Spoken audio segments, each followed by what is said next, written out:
గమనించాలి. మన యొక్క ఆత్మీయ జీవితం ఎంతో సున్నితమైనది. అవునండి, మన యొక్క ఆత్మీయ జీవితం ఎంతో సున్నితమైనదండి. కాబట్టి మన యొక్క ఆత్మీయ జీవితాన్ని ప్రతిదినము ప్రార్థనల చేత, దేవుని మాటల చేత బలపరుచుకోవాలి.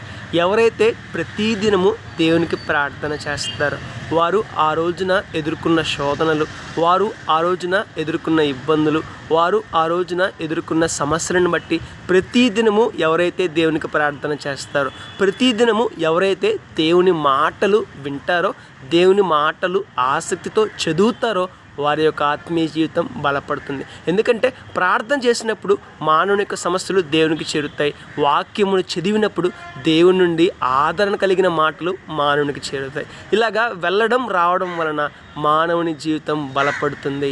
మానవుని ఆత్మీయ జీవితం స్థిరపడుతుంది. మానవుని ఆత్మీయ జీవితం మరింతగా బలంగా తయారవుతుంది. లోకంలో ఎదురయ్యే మరిన్ని గొప్ప శ్రమలను మానవుడు ఎంతో తేలిగ్గా ఎదుర్కొంటాడు. ఒకసారి ఆలోచన చేద్దామండి. అనుదినము ప్రతిదినము ప్రార్థనలు చేయడం చేత, అనుదినము ప్రతిదినము దేవుని మాటలను, పరిశుద్ధ గ్రంథమైన బైబిల్ గ్రంథంలోని దేవుని మాటలను చదవడం చేత మానవుడు ఆత్మీయ జీవితాన్ని బలపరుచుకునేవాడు అవుతాడు. మానవుడు తన ఆత్మీయ జీవితాన్ని స్థిరపరచుకునే వ్యక్తి అవుతారు.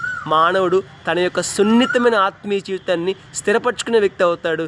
ఫలితంగా గొప్ప శ్రమలను కూడా తేలిగ్గా జయించేవారు అవుతారు. కాబట్టి ఆత్మీయులుగా మనము ఆత్మీయ జీవితాన్ని కాపాడుకుందాం, స్థిరపరుచుకుందాం, బలపరుచుకుందాం.